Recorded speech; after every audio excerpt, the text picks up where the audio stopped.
లూకా రాసిన సువార్త 10వ అధ్యాయము 25 నుండి 37 వచనములను మనం చదివి ధ్యానం చేసుకుందాం. లూకా రాసిన సువార్త 10, 25 నుండి 37 వచనములను మనము చదివి ధ్యానం చేసుకుందాం. చిన్న ప్రార్థన చేసుకుందాం. తండ్రి, మీ కొందరములు ఈ వాక్యమును మేము ధ్యానిస్తుండగా మాతో మాట్లాడండి, సహాయం చేయమని ప్రార్థించి ప్రార్థిస్తూ ఉన్నాం మా తండ్రి. సరే, మరి ఇక్కడ ముఖ్యమైన అంశం ఏమిటి అని మనం చూస్తే, ఈ 25 నుండి 37లో మనం చూస్తే 25వ వచనములో ఒక ధర్మశాస్త్ర ఉపదేశకుడు యేసు ప్రభు దగ్గరికి వచ్చి ఏమడుగుతున్నాడంటే, నేను పరలోకానికి నిత్య జీవమునకు నేను వారసుడగునట్లు నేనేం చేయాలి, నేను పరలోకానికి పోవాలి, నేనేం చేయాలని యేసును ఆయన శోధించొచ్చు అడిగాను. ఎవరు? బైబిల్ తెలిసిన వ్యక్తి, ధర్మశాస్త్ర ఉపదేశకుడు యేసు అడుగుతున్నాడు, నేను పరలోకం పోవాలి, నేనేం చేయాలి. ఇప్పుడు యేసు ఏమంటుందంటే, అందుకు యేసు ధర్మశాస్త్రం అందేమి రాయబడి ఉన్నది, బైబిల్ ఏం చెప్తా ఉంది, లేఖనములు ఏం చెప్తా ఉంది, నువ్వు పరలోకం పోవాలి ఏం చేయాలని చెప్పి అన్నప్పుడు, నీవు ఏమి చదువుచున్నావని యేసు ప్రభు ఆ ధర్మశాస్త్ర ఉపదేశకుని అడిగాడు. అప్పుడు అతను ఏమంటున్నాడంటే, ఏమి చేయాలని ధర్మశాస్త్రం చెప్తుంది అని అంటే, మన 27వ వచనంలో మనం చూస్తే, అతడు నీ దేవుడైన ప్రభువుని నీ పూర్ణ హృదయముతోను, నీ పూర్ణ ఆత్మతోను, నీ పూర్ణ శక్తితోను, నీ పూర్ణ వివేకముతోను ప్రేమింపవలను. మొదటి ఏంటిమా? నేను పరలోకం పోవాలంటే ఏం చేయాలి? ఆయన ఏమంటున్నాడు? యేసు ప్రభుని క్వశ్చన్ అడిగాడు. ఏమని క్వశ్చన్ అడిగాడు? పరలోకం పోవాలంటే ఏం చేయాలి? యేసు అన్నాడు, బైబిల్ ఏం చెప్తా ఉంది అన్నట్టు ఆయన చెప్పాడు. బైబిల్ ఏం చెప్తా ఉంది? నీ దేవుణ్ణి పూర్ణ హృదయముతో, పూర్ణ మనసుతో, పూర్ణ ఆత్మతో ప్రేమించాలి. తర్వాత ఏమంటున్నాడు? 28 రాయబడి, నిన్ను వలె నీ పొరుగువానిని ప్రేమింపవలెననియు. సో పరలోకం పోవాలంటే ఏం చేయాలని ఆయన అడిగితే ఏమన్నా నీకేం తెలుసు అన్నట్టు ఏం చెప్పాడు? 2 చెప్పాడు. ఏం చెప్పాడు? 1, దేవుణ్ణి ప్రేమించాలి. 2, దేవుని ప్రేమించాలి, నీ పొరుగువాన్ని ప్రేమించాలి అని చెప్పి అన్నాడు. మన లేఖనంలో యేసుప్రభు కూడా ఒక మాట చెప్పాడు. యేసుప్రభు మనం చూస్తే మత్తయి 22:37 నుంచి 40 చదవండి. మత్తయి 22లో 37 నుంచి 40.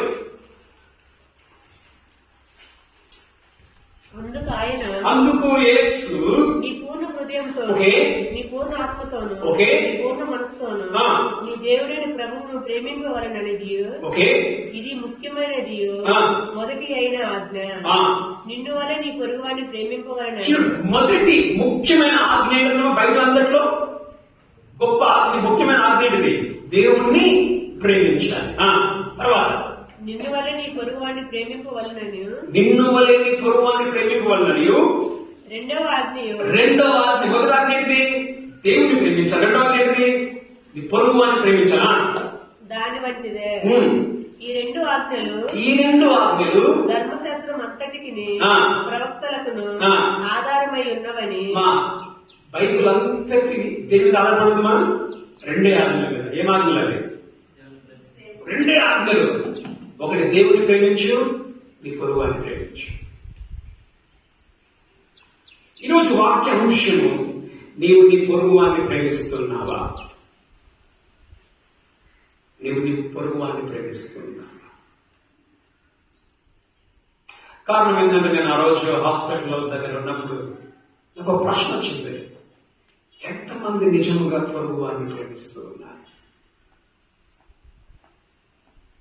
ఈ వాక్యం విన్నాక మీకు అర్థమైంది, చాలా మంది మీలో మీ పొరుగు వారిని ప్రేమించేవారు ఇక్కడ లేరు. ఇక మనం గమనిస్తే ఈ 2 విషయాలు ఎక్కడున్నాయి? నీ దేవుణ్ణి ప్రేమించాలి, నీ పొరుగువాన్ని ప్రేమించాలి. ధర్మశాస్త్రోపదేశకుడు చెప్తున్నాడు. ఎక్కడ ఉన్నాయంటే రాసుకున్న తర్వాత చదువుకోండి. లేవియాకాండం 19:18 ఉంది నీవు నీ పొరుగువాన్ని ప్రేమించాలని. తర్వాత ద్వితీయోపదేశ కాండం 6:5 ఉంది ఏమని, దేవుణ్ణి పూర్ణ మనసుతో ప్రేమించాలని. అయితే మా ఇక్కడ మనం గమనిస్తే నీ పొరుగువాన్ని ప్రేమించాలి అనేది 3 సార్లు మనం చూస్తాం ఇక్కడ ఈ లేఖనంలో. లూకా 10లో నీ పొరుగువాన్ని ప్రేమించమని ఎన్నిసార్లు చూస్తామండి? 3 సార్లు. 27లో ఉంది ఏమా, 27లో ఉంది ఏమని, ఆ ధర్మశాస్త్ర ఉపదేశకుడు అంటాడు నీ పొరుగువాన్ని ప్రేమించాలని. తర్వాత యేసు ప్రభు అంటాడు ఎక్కడ, 29లో అదే ధర్మశాస్త్ర ఉపదేశకుడు అంటాడు ఏమంటాడంటే నా పొరుగువాడు ఎవరు. యేసు ప్రభుకి క్వశ్చన్ వేస్తాడు ఏమని, నా పొరుగువాడు ఎవరు. యేసు ఏమంటాడు, నువ్వు పోయి నీ పొరుగువాడిని ప్రేమ, నా పొరుగువాడు ఎవరు అని అంటాడు. తర్వాత యేసు ప్రభు ఎన్నో వచనంలో 36వ వచనంలో యేసు ప్రభు అంటాడు 36లో, ఈ ముగ్గురిలో ఎవడు పొరుగువాడాయనని నీకు తోచుచున్నది. 3 సార్లు ఏమనుందమ్మా, పొరుగువాడు. పొరుగువాడు అంటే ఇది పొరుగువాడంటే అర్థం ఏంటి? ఓకే, ఎందుకంటే మీరు తెలుగు సందర్భం రాదు కదా, అందుకే పొరుగువాడు అంటే నీ పక్కన ఉన్నవాడు, నీ పక్కన కూర్చున్నవాడు, నీ సహోదరుడు, నీ దగ్గర తెలిసిన వాడు. సో బైబిల్ అంతా వీటి మీద దేవుడిని ప్రేమించాలి, నీ పక్కవాడిని పొరుగువాడిని ప్రేమించాలి. అయితే ఇక్కడ 30 నుండి మనం చూస్తే యేసు ప్రభు అయితే ఇక్కడ ఎన్నో వచనం అంటే 28 వచనంలో యేసు ప్రభు అంటాడు, అందుకు నీవు సరిగ్గా ఉత్తరం ఇచ్చావు. ఏమని ఉత్తరం ఇచ్చావు? దేవుణ్ణి ప్రేమించాలి. ఎవరిని ప్రేమించాలి? నీ పొరుగువాన్ని ప్రేమించాలి. యేసు ప్రభు అంటాడు నువ్వు సరిగ్గా ఉత్తరం ఇచ్చింది, అలాగ చేయము అప్పుడు జీవించదమని అతనితో చెప్పాడు. ఎలాగ చేయము, ఎలాగ చేయాలి? నీ పొరుగువాన్ని, నీ దేవుణ్ణి ప్రేమించు, నీ పొరుగువాన్ని ప్రేమించు. అప్పుడు నేను అంటున్నాడు ఏమంటే, అయితే తాను నీతిమంతుడైనట్టు కనబరుచుకున్న కోరి అతడి అవును గాని నా పొరుగువాడెవడని యేసుని అడిగాను. ఈయనేమనుకుంటున్నాడు, నేనే నీతిమంతుడిని అని చూపించుకోలేక ఏమంటున్నాడు, నా పొరుగువాడెవడు, నా పొరుగువాడెవడు అంటే ఈ ధర్మశాస్త్రోపదేశకులు వీళ్ళు ఏమనుకుంటారంటే వాళ్ళే నీతిమంతులు అనుకుంటారు. వాళ్ళు ఏమనుకుంటారంటే యూదులు కాని వారు, ఇశ్రాయేలీయులు కాని వారు ఏమనుకుంటారంటే వాళ్ళ పొరుగువారు కాదు, అంటే వాళ్ళు మా పొరుగువారు వాళ్ళు కాదు.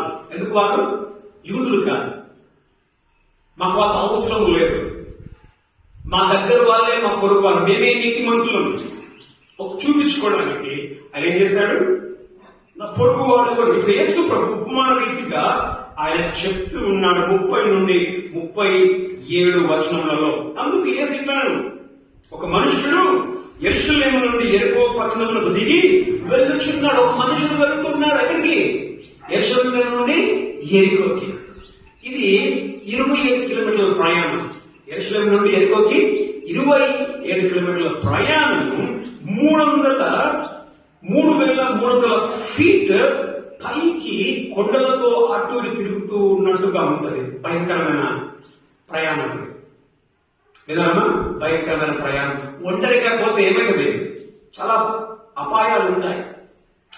ఆ ఒంటరి ప్రయాణంలో ఆయన పోవలసి వచ్చింది, ప్రయాణం చేయవలసి వచ్చింది. ప్రయాణం చేయవలసి వచ్చిన పోతూ ఉన్నప్పుడు జరిగింది ఏమిటి?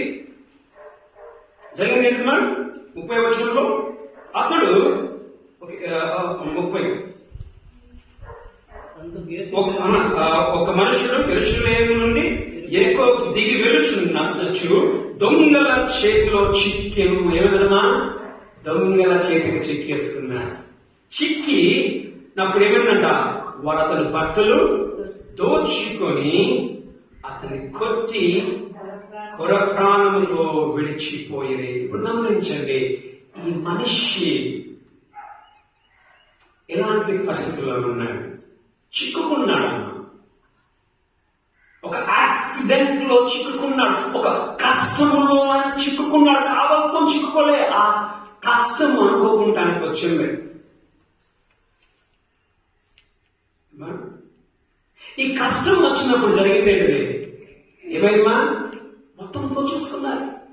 ఆయన దగ్గర ఏమీ లేదు, దోచుకోవడం మాత్రమే కాదు, కొట్టేశారు, కొన ఊపిరితో పడిపోయి ఉన్నాడు. ఇప్పుడు ఏం లేదుమా, కొట్టేసి వెళ్ళిపోయాడు, ఆయన పడిపోయి ఉన్నాడు, కొన ఊపిరితో గాలి తీసుకుంటూ. ఆయనకి శక్తి లేదు, లేచి నడుచుకొని హాస్పిటల్కి పోవడానికి శక్తి లేదు. అలానే హాస్పిటల్కి పోతే ఏం లేదు, దోచపడ్డాడు. ఏం లేదుమా, డబ్బులు కూడా లేవు. ఇప్పుడు నేను ఎవరి మీద ఆధారపడాలి? నీ మీద ఆధారపడద్దా? మనం సింపుల్ గా వచ్చేస్తే ఏమొస్తుంది, దేవుని మీద ఆధారపడాలి. మరి నీ మీద, నీ మీద ఈయన ఎవరి? మా దేవుడు కనబడడు, దేవుడు కనబడదు నువ్వే. ఈయన ఎవరి కనికరం మీద పడిపోయాడంటే ఆ దారి వెంట పోయే మనుషుల కనికరం మీద పడిపోయాడు. వాళ్ళు ఏమైనా చేస్తే ఏమవుతుందా, ఈయన హాస్పిటల్ వెళ్ళగలడు. వాళ్ళు ఏమైనా చేస్తే, ఏమైనా డబ్బులు ఇస్తే ఆయన కోలుకోగలడు. ఆయన పూర్తిగా ఎవరి చేతిలో పడిపోయాడంటే ఆ బాటసారులు పోయే వారి చేతిలో, వాళ్ళ ఏమంటారు, వాళ్ళ దయలో, వాళ్ళ జాలిలో పడిపోయాడు ఆయన. మనకి ఇప్పుడు ఒక ప్రశ్న, ఇక్కడ 3 వ్యక్తులు వెళ్ళారు అదే దారిలో. 3 వ్యక్తులు, ఆ 3 వ్యక్తులు ఏ విధంగా స్పందించారు? ఇప్పుడు నీవే ఆ దారిలో పోతే నువ్వేం చేస్తావు? ఇప్పుడు చెప్తుందమ్మా, నువ్వేం చేస్తావు ఆ దారిలో పోతే?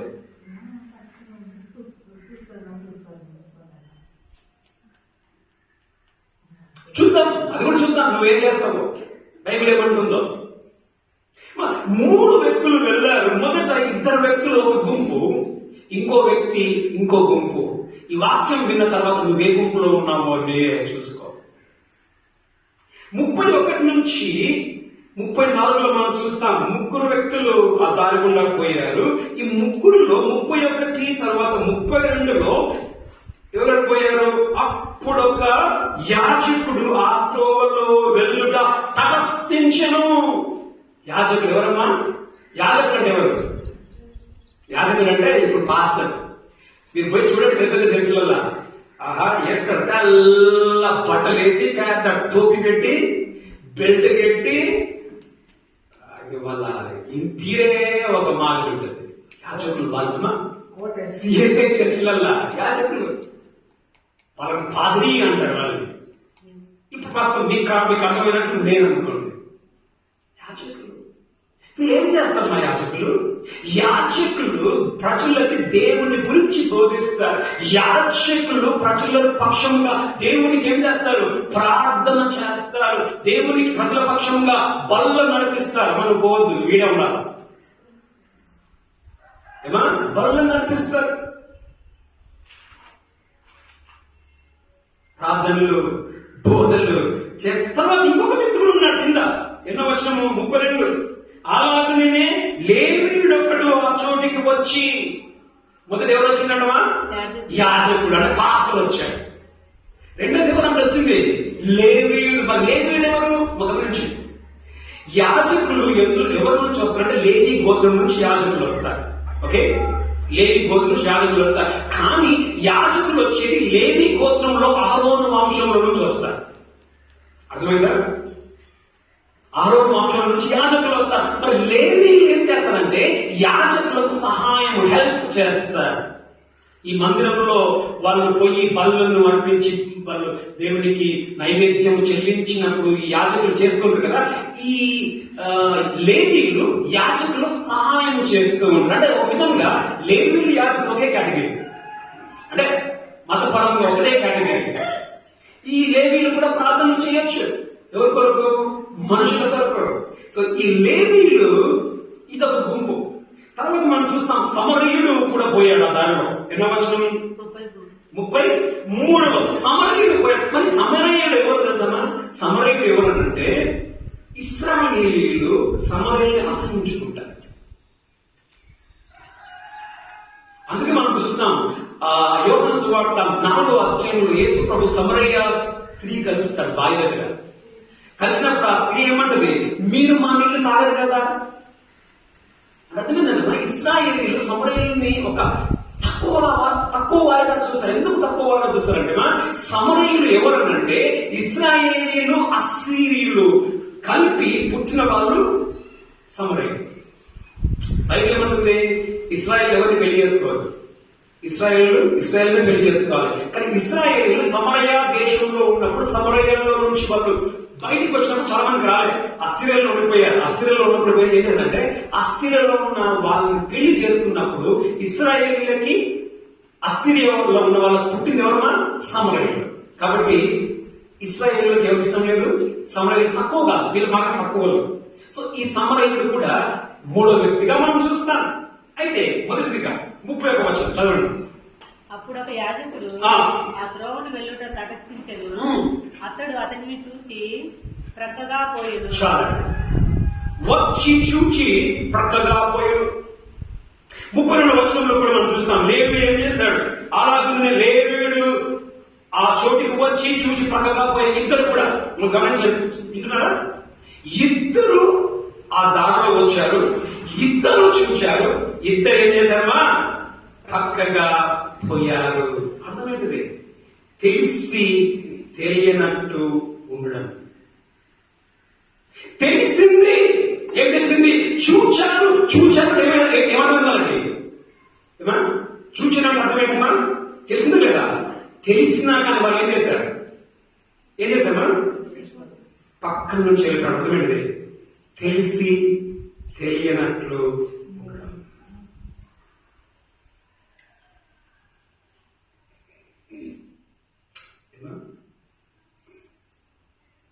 ఒక మాట చెప్తాను నేను, ఒక విధంగా బాధ అనిపిస్తుంది. మీలో అనేకులకు మా అమ్మగారు భార్య అని చెప్పి తెలుసు కదా. ఎంతమంది ఫోన్ చేశారు, మీరు ఫోన్ చేయలేదు అని అర్థమైనది, తెలుసు కానీ ఏంటమ్మా, తెలియనట్టు ఉండడం.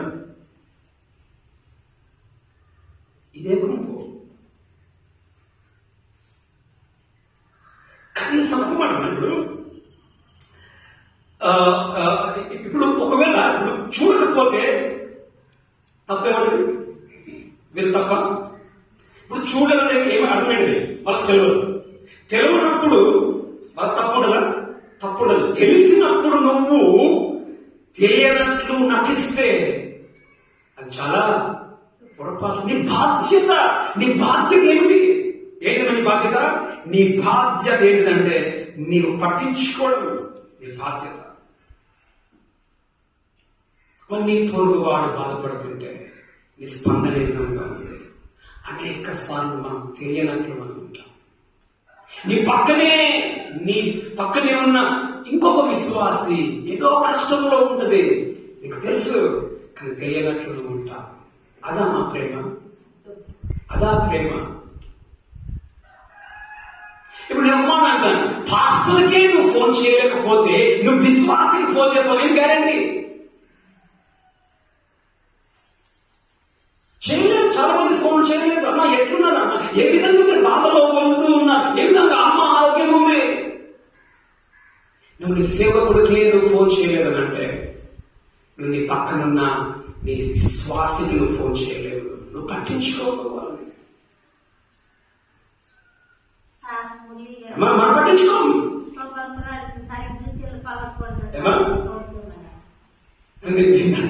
వాక్యం చెప్తాను. మొదటిదిగా ఏమంటమ్మా, తెలిసి తెలియనట్లు ఉండడం. ఎవరు? ఇద్దరు చేశారు. ఇక్కడ కూర్చున్న మీలో ఎవరైనా మీరు అలా విధంగా ఉన్నారేమో, జాగ్రత్త, పట్టించుకున్నాడు. ఏం చెప్పాడు ఆయన? రెండే ఆజ్ఞలు. ఏం ఆజ్ఞలు? దేవుడిని ప్రేమించు, నీ పొరుగువాన్ని ప్రేమించు. ఎక్కడిని ప్రేమించను? పొరుగువాన్ని. నీ స్వార్థం నీకుందే. నేను బాగున్నా సరిపోయింది, వాడికి పోతే ఏమైంది నాకు?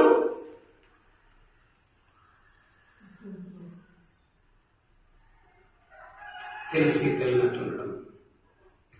చూచి ప్రక్కగా పోయాను.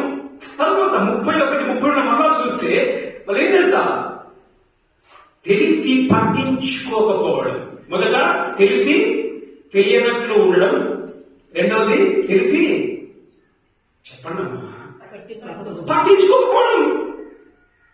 ఇప్పుడు వీళ్ళు ఏం చేశారు? వీళ్ళు చూసి పక్కగా వెళ్ళిపోయారు. ఎందుకు పక్కగా వెళ్ళిపోయారు? చూస్తే ఏమవుతుంది చెప్పండి? చూస్తే ఏమవుతుంది? సహాయం చేయాలి. చూస్తే ఖర్చు అవుతుంది. చూస్తే ఏం చేయాలి? అయ్యో ఎత్తుకోవాలి, నా గాజు మీద ఎక్కించుకోవాలి, పట్టుకోవాలి, హాస్పిటల్కి పోవాలి, ఉన్నదాంతో చూపుకోవాలి. ఖర్చు ఎందుకు ఖర్చు? ఆయన డబ్బులు, మరి ఎవరి డబ్బులు? పడిపోయిన డబ్బుల్లో. ఇప్పుడు ఎవరి డబ్బుల్లో? నీ డబ్బులే.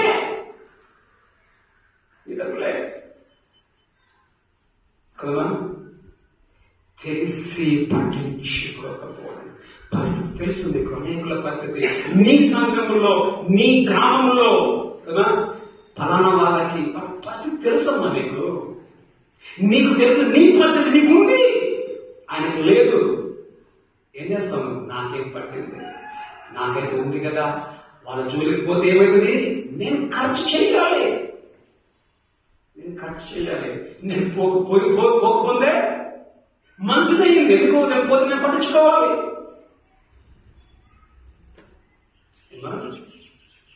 అనేక సందర్భాలు మా విధంగానే ఉంటాము. ఒకవేళ తెలిసినా మనం ఏం చేస్తాం? తెలిస్తే ఏం చేస్తారండి? చాలా మంది చాలా సందర్భాలు మనం ఏం చేస్తాం? తెలిస్తే ఏం చేస్తాం? టక్కన ఫోన్ చేస్తాం. అంతేనా?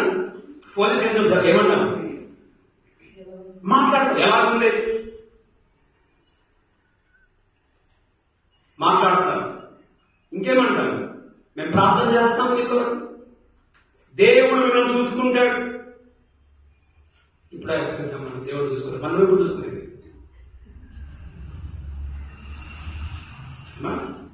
ఇప్పుడు ఒక మాట, ఇప్పుడు హాస్పిటల్ ఉన్నప్పుడు కూడా చాలా మంది ఫోన్ చేశారు, చాలా మంది ప్రార్థన చేస్తామన్నారు, చాలా మంది మన దేవుడు కాపాడతాడు. దేవుడు కాపాడతాడు మా అమ్మ గలదా? దేవుడు కాపాడుతుందని మా తల్లి కూడా తెలుసు. కానీ ఎవ్వరు అడగలేదు ఎట్లా హాస్పిటల్ బిల్స్ కడుతున్నారని. ఏ ఒక్కరు అడగలేదు. ఎందుకు అడగలేదు? అడిగితే ఏమవుతుంది? నేను ఇవ్వాల్సి వస్తుంది. వీళ్ళ పరిస్థితి ఏ పరిస్థితి? మేము దిగిపోతే మాకు కష్టం వస్తుంది, మేము ఎక్కించుకోవాలి, హాస్పిటల్ తీసుకోవాలి. మాకెందుకు వచ్చింది బాధ? ఒక్కరు వ్యక్తి మాత్రమే ఫోన్లో అన్నా ఎట్లా చేస్తున్నాం అన్నాడు. ఒకే వ్యక్తి అడిగాడు, ఎట్లా చేయమ్మా?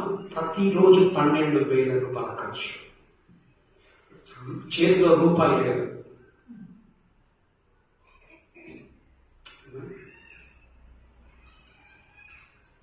ఒక్కరు మాత్రమే ఎట్లా చేస్తుందా? సంతోషం అనిపించింది. బాబు నువ్వు ఒక్కరిని అడిగింది ఆ మాట, ఎట్లా చేస్తున్నామని. దేవుడు సహాయం చేస్తున్నా చెప్పన్నాను. అన్నా ఏమైనా కావాలంటే చెప్పండి, నేను డబ్బులు పంపిస్తానని చెప్పన్నాను. నేను అన్నాను, బాబోద్దు నీకే కష్టంలో ఉంది అని చెప్పండి. అన్న అవసరం లేదన్నా, నా భార్య బంగారం ఉంది, బంగారం పెట్టి. అది మా ప్రేమ, అది ప్రేమ. మనకి ఎట్లా చేస్తున్నా అడిగితే నేను దగ్గర వస్తుందేమో. తెలిసి పట్టించుకోక పోవడం. మనకి సింపుల్ గుర్తొచ్చలేదు తెలుసమ్మా.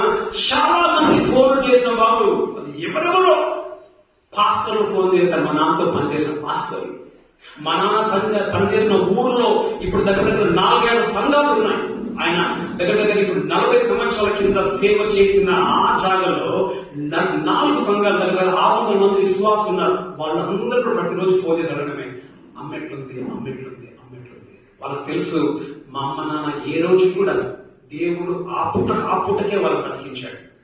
ఎప్పుడు మాకు దేవుడు సమృద్ధి మాకు పెట్టల. ప్రతి ఒక్కరు ఫోన్ చేసి ఎట్లుంది అడిగిన వాళ్ళే, కానీ ఎట్లా మీరు ఖర్చులు చూస్తుందా నమ్మకాన్ని అడిగిన వారు ఒక్కరు. పాస్టర్లు కూడా యాజకులు ఇక్కడ చూసాం కదా, ఎవరో పోయింది? యాజకులు, లేవీయులు పోయారు. మనతో పాటు పనిచేసిన యాజకులు, లేవీయులు ఫోన్ చేశారు. ప్రతి ఒక్కరు చెప్పేది ఒకటే, ఏం చేస్తాము?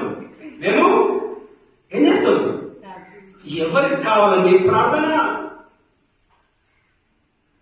పడకలో నా తల్లి ఆ యొక్క ఎదుమా ఆ మరణ బాధలో ఉన్న తల్లి ప్రార్థన చేస్తున్న దేవుడు ప్రార్థన వినడా? ఎవరికి కావాలి ప్రార్థన? నీ ప్రార్థన ప్రతి ఒక్కరు ప్రార్థన చేస్తామనే వాళ్ళ చదవండి. యాకోబు పత్రిక 2:15-16. యాకోబు పత్రిక 2:15-16.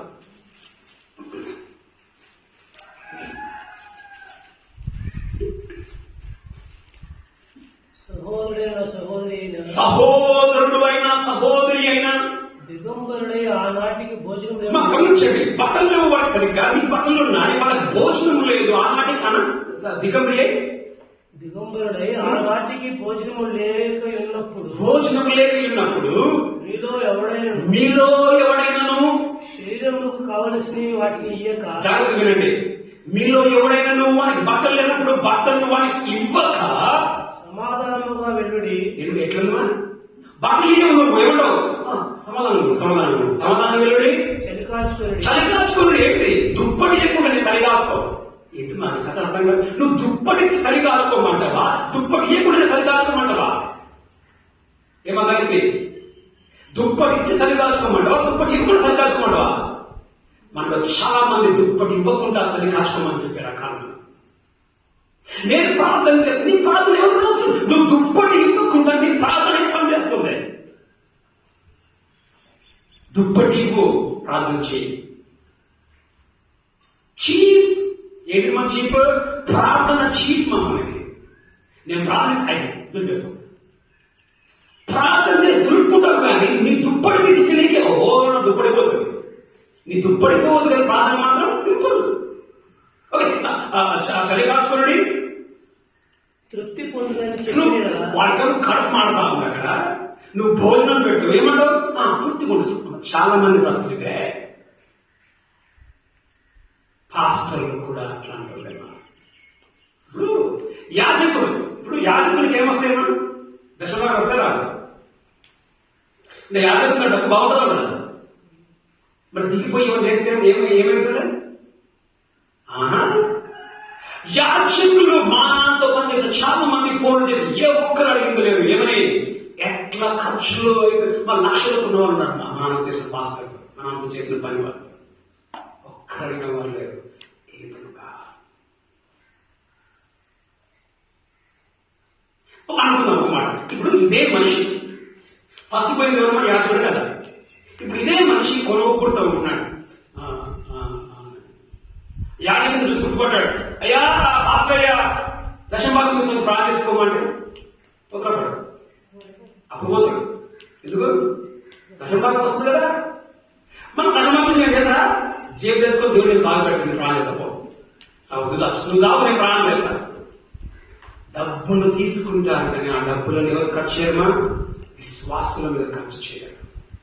ఇంకా దరిద్రం ఏంటని తెలుసు, మా బాధలు లేకుంది తల్లి జ్ఞాపకార్థం మేము చేస్తే ఆ పాస్టర్ వాళ్ళు వచ్చి అక్కడికి దశభాగం కాంతి పోయారు. అదొక విధానం. ఆడపడి నీకు కాంతి కావాలన్నా ఎక్కడ? జ్ఞాపకార్థ కుటుంబంలో కూడా నీకు కాంతి కావాలి. స్వాతంత్రం నిన్న వాళ్ళు పట్టించుకో.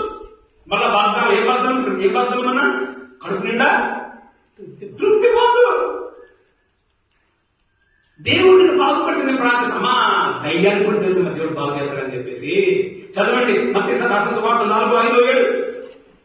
మత్తయి 4:5-7.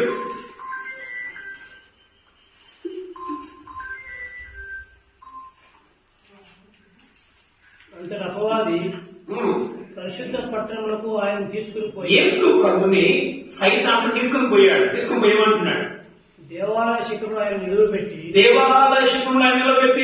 నీవు దేవుని కుమారుడు అయితే నువ్వు కిందికి దునుకు, ఆయన నిన్ను గూర్చి తన దూతలకు ఆజ్ఞాపించును. సూపర్.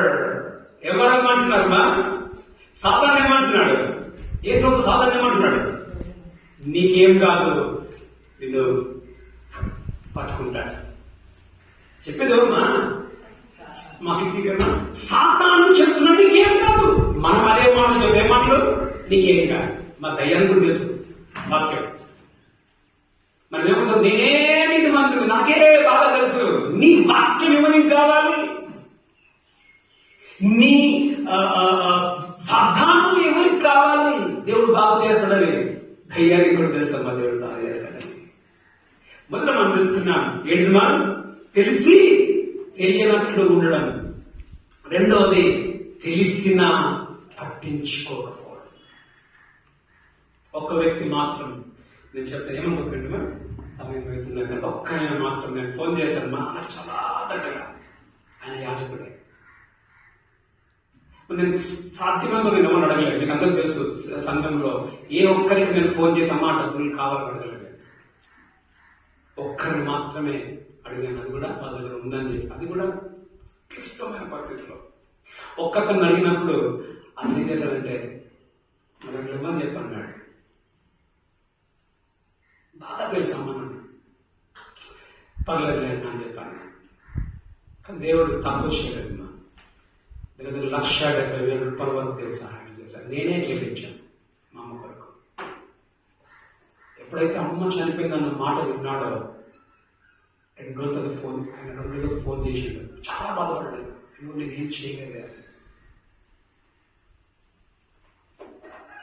చాలా బాధపడ్డాడు. అప్పుడు అమ్మ కొరకని కొన్ని డబ్బులు పంపించాడు. అనుకో తృప్తి, నేనేమైనా చేయగలిగాను.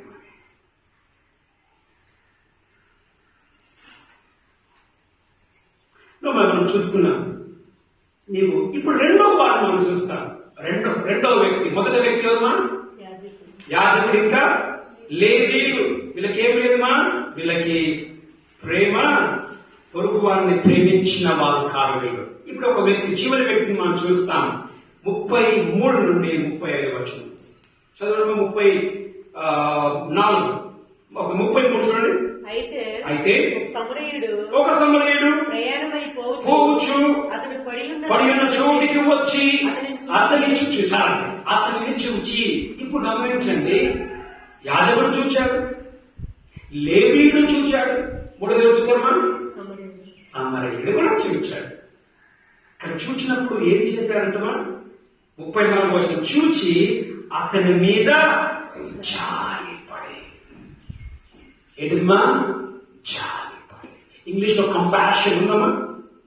కంపాషన్, జాలిపడి, కంపాషన్. ఈ జాలి అనే పదం అర్థం తెలుసమ్మా? ఈ జాలి అనే పదానికి అర్థం ఏంటంటే, ఇప్పుడు మన్నా బాధపడుతుంది అని అంటే ఆమె బాధను నా బాధగా ఫీల్ కావడం జాలి. ఆ రోజు నా తల్లి బాధపడతా ఉంది, నేను ఎట్లా ఫీల్ అవుతామా? నా తల్లి ఎట్లా బాధపడుతుంది, నేను అట్లనే ఫీల్ అవుతా, అంతనే కదా? అది జాలి. జాలి మాటలో ఫీల్ కావడం మాత్రమే కాదు, ఆ జాలిలో ఏమైనా నేను సహాయం చేయాలన్న ఆలోచన రావడం. ఈ ఆలోచన వచ్చినప్పుడు ఏం చేయడం? ఆ మనిషికి సహాయం చేయడం, అది జాలి. ఈయన జాలి పడ్డాడు. వాళ్ళకి ఏం లేదు మా, ఇద్దరికి ఏం లేదు, జాలి లేదు. ఈయనకి జాలి. ఇక్కడ కూర్చున్న నీకు జాలి ఉందా? నీ సంఘంలో ఉన్న నీ విశ్వాసులతో నీకు జాలి ఉందా?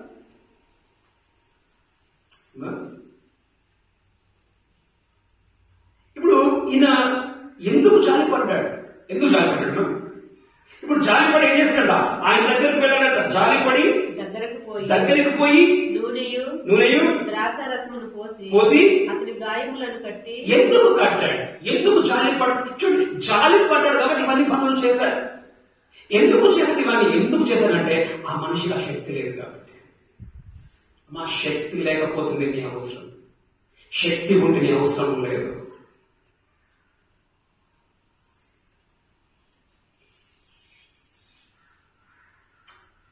జాలి పడే మనం చూస్తూ ఉన్నాం. మరి ఇక్కడ నీకు జాలి ఉందా? జాలి ఉందా? ఫోన్ తీసుకుందాం. జాలి మనకు అనేక సార్లు మనకు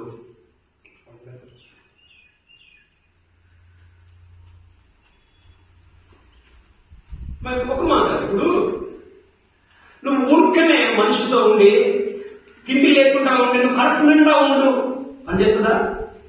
నీకు చాలు లేకపోతే నీ మాటలంతా వేస్ట్. నీ మాటలంతా వేస్ట్. నువ్వు ఫోన్ చేసినా కానీ వేస్టే. మొదట మనం చూస్తున్నాం ఏంటంటే తెలిసి ఏం చేసినా పట్టించుకున్నాడు. సమయంలో ఏం చేసినా తెలిసి పట్టుకోలేదా? ఏం చేశాడంట? పోయి ఏం చేశాడంట? దగ్గరికి పోయి నూనె రాశాడంట. నూనె రాసినట్టు ఫస్ట్ ఎయిడ్ ఏంటిది? వాళ్ళకి ఆ దారిలో ఇప్పుడు కొన్ని ఉంటాయి కదా, దెబ్బ దగ్గరగా మేము సెప్టిక్ చేస్తాం కదా, నూనె ఇంకా ద్రాక్షరసం ఏంటంటే ఒక యాంటీసెప్టిక్. ద్రాక్షరసం యాంటీసెప్టిక్. నూనె ఏంటంటే కొంచెం విధమైన మనం నూనె రాస్తాం అప్పుడప్పుడు నొప్పి వస్తుంది కదా, నూనె యాంటీసెప్టిక్ మెడిసిన్ రాశాడా? ద్రాక్షరసమును పోసి అతను గాయములను కట్టి తన వాహనము మీద ఎక్కించి ఒక పూట పూల వారి ఇంటికి తీసుకొని పోయి. సరే, సో మొదటి ఏం చేశాడమ్మా ఈ సమరయుడు? తెలిసినప్పుడు పట్టించుకున్నా. ఇక్కడ కూర్చున్న నీవు తెలిసినప్పుడు పట్టించుకుంటున్నావా? మనం పట్టించుకున్నామా? తెలిసి పట్టనట్టు పోతా ఉంటాం మనం. సమరయుడు తెలిసి పట్టించుకున్నాడు. కారణం జాలి. ఈ జాలి అనే పదం ఎన్నిసార్లు ఉందా మనం చూస్తే? జాలి ఒక్కసారి ఉందా? ఓకే, జాలి 36 కూడా చివరి వచనంలో ఉంది. చివరి వచనంలో నీకు తోచుతున్నదని యేసు అడగగా అతని మీద జాలి పడినవాడే. చూడు 36 కాగా దొంగల చేత చిక్కిన ఈ ముగ్గురిలో ఎవడు పొరుగువాడని నీకు తోచుచున్నది అని యేసు అడగగా అతని మీద జాలి పడిన. ఇప్పుడు ఎవరు పొరుగువారు? జాలి పడినవాడే పొరుగువాడు. నువ్వు జాలి పడట్లేదు అని అంటే నీ పొరుగువారి మీద, నీవు నీ పొరుగువారిని తెలిసిన వాళ్ళ బాధను పట్టించుకోవడం లేదంటే నువ్వు నిజమైన పొరుగువాడికి కాదు. నువ్వు నిజమైన పొరుగువాడికి కాదు. తర్వాత 34 నుంచి 35 వర్షంలో మనం చూస్తే అతన్ని చూచి జాలి పడతాం. మనం చూస్తాం కింది భాగంలో తన వాహనం మీద ఎక్కించుకొని ఒక పూటకుల్లో వాని ఇంటికి తీసుకొని పోయి అతనిని పరామర్శించడం అంటే పరామర్శించడం అంటే ఇంగ్లీష్ లో కేర్ అని ఉంది. కేర్, చూచుకోవడం. తెలిసి చూచుకోవడం.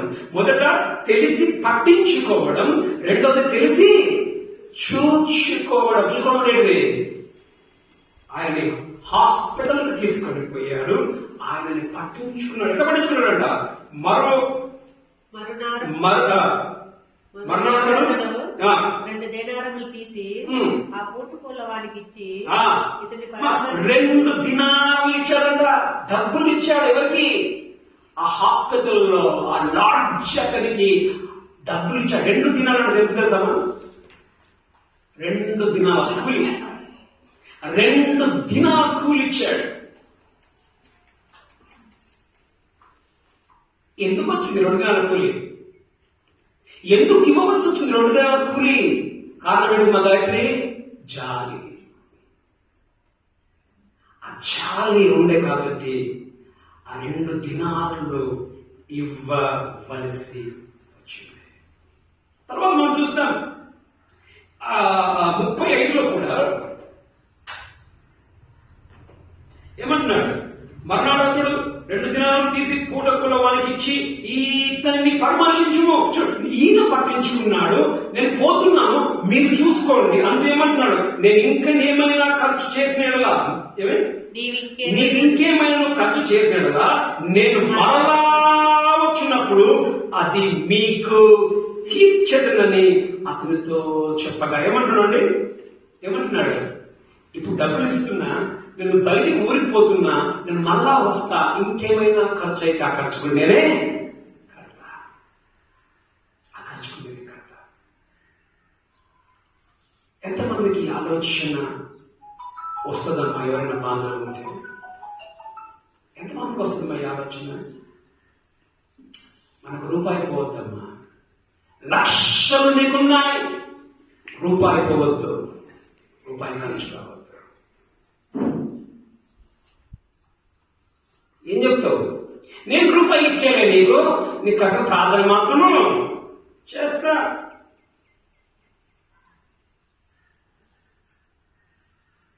కానీ ఏది మన నిజమైన ప్రేమ? ఏమన్నాడు? నిజమైన, ఇందులో నిజమైన ఏమన్నాడు? పొరుగువాడు. నిజమైన పొరుగువాడు ఎవరసమా?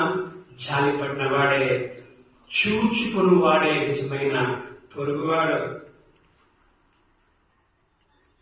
మీలో కొంతమంది, చాలా కొంతమంది అడగకుండా డబ్బులు పంపించిన వాళ్ళు ఉన్నారు. అమ్మ, నేను ఎవరిని నేను తప్పుపట్టడం లేదు, ఇవ్వని వారిని తప్పుపట్టడం లేదు. అచ్చాలి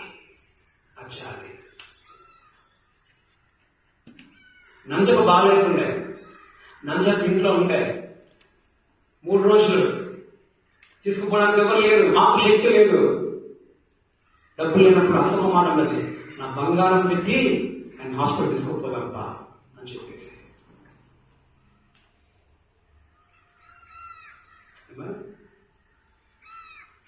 కొంతమంది పంపించిన వాళ్ళు ఉన్నారు, ఏదో కొంచెం వాళ్ళకు తోచింది పంపించానా, పెట్టుకోండి అన్నా. ఒక్కరిని మాత్రం అడిగాను, అమ్మా డబ్బులు ఏమైనా ఉన్నాయా?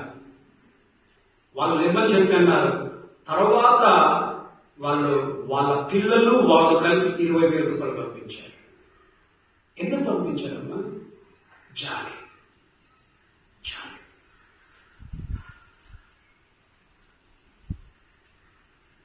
తెలిసి నువ్వు పట్టించుకుంటున్నావు, తెలిసి నీవు పట్టించుకుంటున్నావా? తెలిసి నువ్వు చూచుకుంటున్నావా? తెలిసి నువ్వు పట్టించుకుంటేనే, తెలిసి నువ్వు చూచుకుంటేనే నీవు నిజమైన ఏదమ్మా? నిజమైన పొరుగువాన్ని. యేసు ఏమంటున్నాడు? ఎన్నో వచనంలో 37 ఏమంటున్నాడు యేసు ప్రభు? అందుకు యేసు, నీవు వెళ్ళి అలాగూ చేయమనతో చెప్పిన. ఎలాగూ చేయాలంట? ఎలాగ చేయాలమ్మా? సామ్రాజ్యంలాగా చెయ్యి. ఏం చెయ్యి? నువ్వు నీ పొరుగువాన్ని పట్టించుకో, నువ్వు నీ పొరుగువాన్ని చూచుకో, అలా చెయ్యి. అప్పుడు నీవు నిత్యజీవం నీకు దొరుకుతుంది. ఇప్పుడు మనలో మీరు అనొచ్చు, ఏం చెప్తామని నేను మాట, నువ్వేమైనా అనుకో, నేను మాత్రం యేసుని ప్రేమిస్తున్నా. నువ్వేమైనా చెప్పు, నేను ప్రేమించడం లేదు. అఫ్కోర్స్ అది తెలుస్తూనే ఉంది, నీ బ్రతుకులో తెలుస్తూనే ఉంది. కానీ నేను దేవుణ్ణి ప్రేమిస్తున్నా అని నువ్వు అనొచ్చు. చదవండి 1 యోహాను 4:20. 1 యోహాను 4:20. ఇప్పుడు ఒక మాట దీనికన్నా ముందు చదవకండి. దీనికన్నా ముందు ఎంతమంది ఇప్పుడు దేవుడిని ప్రేమించడం లేదు చేయకండి. నేను ప్రేమించడం లేదు అన్నవాళ్ళు దేవుడు చేయకండి. నేను ప్రేమించడం లేదు, నేను యేసుని నేను ప్రేమించడం లే అన్నవాళ్ళు చేయకండి. ప్రేమించట్లే, మీరు ప్రేమించట్లేదా? యేసుని ప్రేమించట్లేదా? చేయకండి. అని అందరూ ప్రేమిస్తున్నారా? అందరూ ప్రేమిస్తున్నారు. చదవండి 1 యోహాను 4:20. గమనించండి, అందరూ ప్రేమిస్తున్నారు. ఒప్పుకున్నారు కదా యేసు ప్రభువుని? ఇప్పుడు యేసు ఏమన్నా చదవండి. ఎవడైనా నేను దేవుణ్ణి ప్రేమించుచున్నానని చెప్పి తన సహోదరుని ద్వేషించిన అబద్ధం. మీరు ఇంతవరకు ఏం చేసిందమ్మా? ఎంతమంది ప్రేమించట్లేదు అని అంటే ఎవరి చేత మీరు ప్రేమిస్తున్నారు అర్థం ఏంటిది? మీ సహోదరుని మీరు ప్రేమించట్లేదు అంటే అర్థం ఏంటిది? మీరు దేవుని మీరు ప్రేమించట్లేదు. మాకు ఇంత అబద్ధం.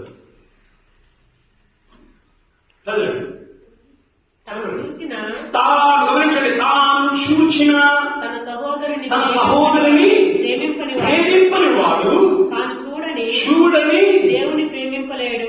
ఎట్లా? చూచిన నీ పాస్టర్ మీద నీ ప్రేమ లేదే, చూసిన నీ పక్షాల మీద నీ ప్రేమ లేదే, ఎట్లా ప్రేమిస్తామా నీ దేవుడిని? నువ్వు దేవుడు చూసినావు? నువ్వు గాయత్రి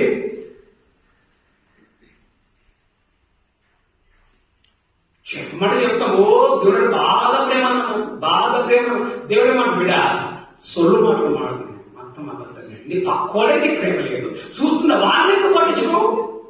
ఏమా ఒక మాట ఒక మాట మనకి ఎంత ఎంత మనము ఇదంటే చర్చ అయిపోగానే కన్ను మూసి ఆమె మీద మొత్తం ఏమైపోతాం, మొత్తం ఏమైపోతాం. అంటే నీకు ఉండి నీ పక్క ఆమె బాధలు తెలుసుకునే అంత జ్ఞానం లేదు నీకు, అంత బాధ కూడా లేదు నీకు. నీ పక్కన బాధలు తెలుసుకోకపోతే నువ్వు ఏం చేస్తావు? ఆమెకి ఏం సహాయం చేస్తావు? నువ్వు మాట్లాడే తీరిక లేకపోతే నువ్వేం ప్రేమిస్తున్నావు? ఫస్ట్ లోనే పోయింది. ఎక్కడ దగ్గర ఫస్ట్ లోనే పోయింది. ఉండండి అమ్మ దయచేసి, అయిపోయినాక ఒక 5 నిమిషాలు ఉండండి. ప్రతి ఒక్కరికి కలవండి, ప్రతి ఒక్కరికి మన బాధలు వినండి. శాతనైతమ్మా తీసుకో, డబ్బులు పెట్టుకో, హాస్పిటల్కి పో. మా తల్లి చిన్నక్కమ్మ ఇంటికి ఏమన్నా వర్షం నీళ్ళు పడతా ఉంటాయి. ఎప్పుడైనా ఎవరన్నా విన్నారా తల్లి దగ్గర? ఎప్పుడైనా చెప్పిందా నీకు? నీకేమో మంచి ఇల్లు, సీలింగ్తో ఇల్లు, లక్షలు పెట్టిన ఇల్లు నీది. మా తల్లికి వర్షం పడితే చుక్కలు చుక్కలు చుక్కలు పడే ఇల్లు. నీ పొరుగును ప్రేమిస్తున్నావా? నువ్వు పట్టించుకో, నీకు అవసరం లేదు, నీకు ప్రేమ లేదు. ఏమన్నాడమ్మా? ఇప్పుడు ఒక మాట నేను ముగిస్తాను. ఇప్పుడు ముగ్గురులో ఎవరు పొరుగువాడు? ఒక్కడే పొరుగువాడు. అంతేనా? ఇద్దరు ఎక్కువన్నా ఒకరు ఎక్కువ, ఇద్దరు ఎక్కువ ఒకరు తక్కువ. అంటే సహోదరుని ప్రేమించే వాళ్ళు చాలా తక్కువ, వాళ్ళ స్వార్థం కొరకు బతికే వాళ్ళే ఎక్కువ. మాకు చాలా మంది తెలుసు మా అమ్మ గురించి, కానీ స్పందించిన వాళ్ళు చాలా తక్కువ. లేదా డబ్బులు కోట్లు లక్షలు ఉన్నాయి, స్పందన తక్కువ. మనం ఏ గుంపులో ఉన్నావు? నువ్వు ఆ రెండింటిలో ఉంటావా, ఈ ఒక దాంట్లో ఉంటావా?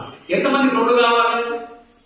ఎంతమంది 2 కావాలి? చైతన్యమా 2 అంటే యాజకులు లేవీయుడు. ఎంతమంది రెండింటిలో ఉంటాడు? ఎంతమంది సమరయ్య అంటుంటారు? చైతన్యమా దీనికి ఉండరా? చైతన్యం ఎంతమంది ఉంటారా? మాయా ప్రేమక ఉండేలే ఎంతమంది ఉంటారు సమరయ్యలాగా? ఎందుకు కష్టమవుతుందా? నువ్వు నీ సోదరు, నీ యొక్క పొరుగువాన్ని ప్రేమించకపోతే నువ్వు దేవుణ్ణి ప్రేమిస్తున్న గ్యారెంటీ అది దేవుడు చెప్తా ఉన్నాడు. నేర్చుకుంటా. ఇక్కడ నుంచి అయినా అయిపోయే వరకు, అయిపోయినాక 5-10 నిమిషాలు ఉండండి, ప్రతి ఒక్కరితో మాట్లాడండి, వారి బాధలు తెలుసుకోండి. చాతనైతే మీ సహాయం మీరు చేయండి. చుమ్మా నేను ప్రార్థన చేస్తా, బాగా చేస్తాడు, ఆ వేస్ట్ మాట్లాడు. నీవు క్రియల్లో చూడకుండా నువ్వెంత మాట్లాడినా వేస్ట్. చివరిగా మనం చూసుకుంటాం యేసు ప్రభు. మనము నిస్సహాయమైన స్థితిలో మనం ఉన్నప్పుడు, మన పాపంలో మనం చచ్చిన వారం అయినప్పుడు, ఏ శక్తి మనకు లేనప్పుడు, ఆయన మంచి సమరయులాగా ఏం చేసినా వచ్చి మీ కొరకు చచ్చిపోయి మనం ఏం చేసినా లేపాడు.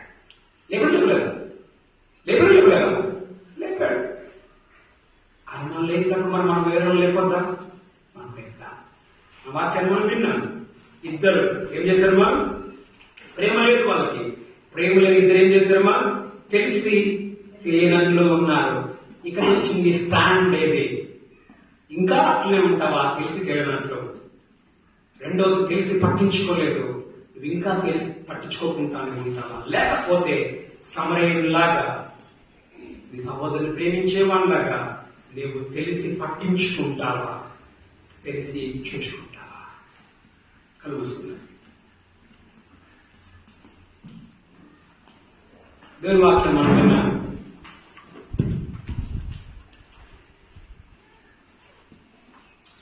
నీ జీవితం ఏ విధంగా ఉంటాయి? నువ్వు ఇప్పటి వరకు చెప్తూ వచ్చానేమో నేను దేవుడిని ప్రేమిస్తున్నా, కానీ నీవు నీ పొరుగు వారిని నువ్వు ప్రేమించకుండా ఉన్నావేమో. ఇప్పటి వరకు నువ్వు చెప్పింది అబద్ధం, ఇప్పటి వరకు నువ్వు బ్రతికిన బ్రతుకు కూడా అబద్ధమే. ఎందుకంటే కనిపించని సహోదరుని ప్రేమించకపోతే కనిపించని యొక్క దేవుని నేను ప్రేమిస్తున్నాను ఏం గ్యారెంటీ? ఇక మాడదాం, అయ్యా నేను తప్పు చేశాను, నేను నా సంఘంలో ఒకరి బాధలు నేను కనుక్కోవడం లేదు, నేను వాళ్ళని పట్టించుకోవడం లేదు, తెలిసిన అక్కలేనట్టు నేను బ్రతుకుతూ ఉన్నాను, క్షమించు. ఇక నుంచైనా తెలుసుకుంటాను, తెలిసి పట్టించుకుంటాను, తెలిసి చూచుకుంటాను. నా యొక్క స్తోమతను బట్టి ఆ జాలి నాకు దయచేయమని ప్రార్థన చేయ. అయ్యా నాకు జాలి లేదు, నేను ఆ యొక్క యాజకునిలాగా లేమిని వల్లే నేను జాలి లేని వాడిగా నేను ఉన్నాను, నాకు జాలి దయచేయమని దేవుని దగ్గర అడుగుమా.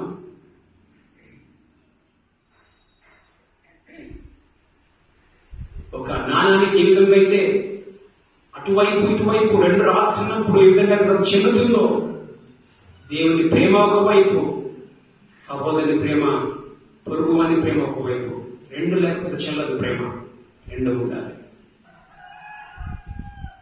తండ్రి వందనములు స్తుతులు స్తోత్రములు చెల్లిస్తూ ఉంటున్నాను. ఈ వాక్యాలు విన్నాం, సంవత్సరాలుగా మందిరానికి వస్తూ ఉన్న